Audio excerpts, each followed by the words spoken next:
Aloha, welcome to KTA Quick and Ono Recipes.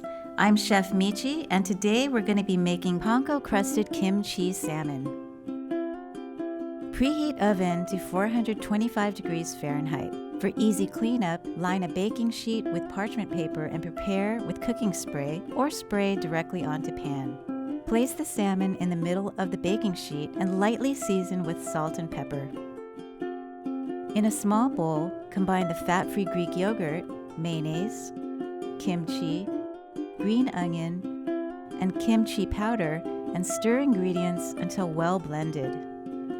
Using a spatula or a large spoon, smear the salmon with the yogurt mixture, covering the top of the fillet, and then sprinkle all of the panko on top. Spray with cooking spray and put into your heated oven for 13 to 16 minutes, depending on the thickness of the fillet. While the salmon cooks, make the salad topping. In a medium bowl, combine the watercress, bean sprouts, carrot, red cabbage, chives, and kimchi, and toss to combine. After your salmon has reached an internal temperature of 135 degrees, divide the fillet into portions and serve topped with a mound of your kimchi salad. For this recipe and more, visit ktasuperstores.com/recipes.